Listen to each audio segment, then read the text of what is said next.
Assalamualaikum warahmatullahi wabarakatuh.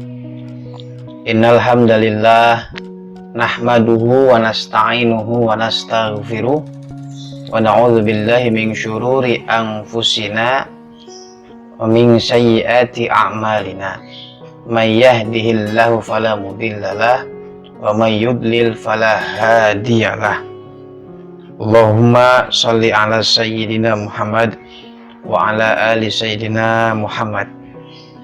Bismillahi tawakkaltu ala Allah, la haula wa la quwwata illa billah. Allahumma faqihna fid din wa 'allimna ta'wil. Rabbana ishrah lana sudurana wa yassir lana umurana wahlul 'uqdatam min lisanina yafqahu aqwalana. Amin ya Allah ya Rabbal alamin. Sahabat santri yang dimuliakan Allah, semoga kita dalam keadaan sehat walafiat, dan tentunya semoga lindungan Allah senantiasa menyertai kita. Sahabat santri yang dimuliakan Allah, kali ini saya ingin mengajak, mari kita bersyukur kepada Allah atas nikmat yang telah Allah berikan kepada kita. Tentunya fisik yang sehat ini mari senantiasa kita gunakan untuk beribadah kepada Allah Subhanahu wa Ta'ala. Kali ini saya ingin menyampaikan obrolan sederhana seputar Al-Quran, yang mana Al-Quran ini adalah prosedur kehidupan bagi umat manusia. Secara definisi mungkin kita semua sudah tahu, secara bahasa itu adalah bacaan, sedangkan secara istilah adalah kitab yang menjadi mukjizat yang diturunkan kepada baginda Nabi Muhammad SAW oleh perantara malaikat Jibril yang turunnya secara berangsur-angsur. Saya rasa secara pengertian semuanya sudah paham.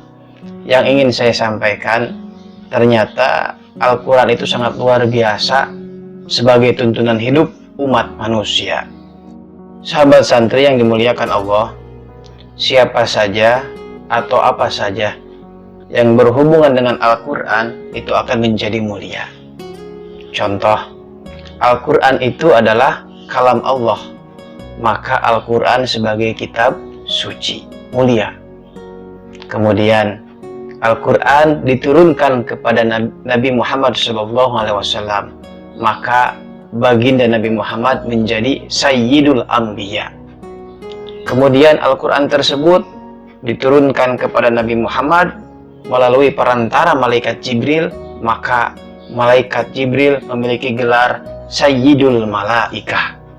Kemudian Al-Quran diturunkan di kota Mekah, maka kota Mekah menjadi Sayyidul Buldan. Lalu Al-Quran diturunkan pada waktu di bulan suci Ramadan, maka bulan tersebut menjadi Sayyidus Syuhur. Artinya apa? Siapa saja yang berhubungan dengan Al-Quran, maka orang tersebut atau tempat tersebut atau waktu tersebut bisa menjadi mulia. Maka kita sebagai umat Kanjeng Nabi Muhammad SAW, mari kita dekati Al-Quran, mari kita bermesraan dengan Al-Quran dengan cara apapun itu. Jika seseorang mampu memahami Al-Quran, dekatilah dengan pemahamannya. Jika seseorang hafal Al-Quran, maka dekatilah Al-Quran dengan hafalannya, terus ia dawamkan. Di saat seseorang hanya mampu membaca saja, maka dekatilah, dawamkanlah ia membaca Al-Quran. Lalu bagaimana dengan orang yang belum bisa baca Al-Quran? Maka pelajarilah Al-Quran, insya Allah ia akan mulia. Bahkan kata Rasulullah SAW, khairukum man ta'allamal Qur'an wa 'allamah. Artinya sebaik-baik dari kalian adalah orang yang senantiasa mempelajari Al-Quran dan yang mengajarkan Al-Quran. Ini akan menjadi mulia di sisi Allah. Hadis riwayat Bukhari. Allah Subhanahu wa Ta'ala mengatakan dalam firman-Nya, A'udzubillahi minasyaitonirrajim. Bismillahirrahmanirrahim. Inna hadzal Qur'an yahdi lillati hiya aqwamu wa yubashshirul mu'minina alladzina ya'lamuna shalihat anna lahum ajran kabira. Yang artinya adalah sesungguhnya Al-Quran ini memberikan petunjuk kepada jalan yang lurus dan memberi kabar gembira kepada orang-orang mukmin, tentunya yang mengerjakan amal soleh, bahwa baginya Allah akan memberikan pahala. Artinya, di saat seseorang mengamalkan isi kandungan Al-Quran sehingga membuahkan amal soleh, Allah akan memberikan pahala baginya, atau Allah akan memberikan kebaikan untuknya. Oleh karenanya, jangan ragu untuk menjadikan Al-Quran itu sebagai pedoman hidup. Karena Allah pun berfirman dalam Al-Quran, "Dzalikal kitabu la raiba fihi hudal lil muttaqin." Artinya, Al-Quran, kitab suci ini tidak ada keraguan padanya. Bahkan petunjuk bagi mereka yang bertakwa. Kalau seandainya kita memiliki keimanan yang kuat, kita pasti tidak ragu menjadikan Al-Quran sebagai pedoman. Di saat hal tersebut terjadi seperti itu, maka kita akan termasuk orang yang bertakwa. Sahabat santri yang dimuliakan Allah, mumpung di bulan suci Ramadan, ini saatnya momen yang sangat istimewa bagi umat muslim. Artinya, di saat bulan Ramadan, mari kita tambahkan kapasitas ibadah kita. Perbaiki kualitas ibadah yang wajib, tambah kapasitas ibadah yang sunnah. Sholat yang wajib kita perbaiki, sholat sunnah kita perbanyak. Kemudian membaca Al-Quran kita tambah. Kemesraan kita dengan Al-Quran kita tingkatkan. Setiap malam membaca Al-Quran, pagi kita baca Al-Quran, siang baca Al-Quran. Tentunya momen ini kita gunakan sebaik-baiknya. Namun sahabat santri yang dimuliakan Allah, apa saja bentuknya ibadah yang kita lakukan, saya harap semuanya kita dapat melaksanakannya dengan ikhlas karena Allah Subhanahu wa Ta'ala.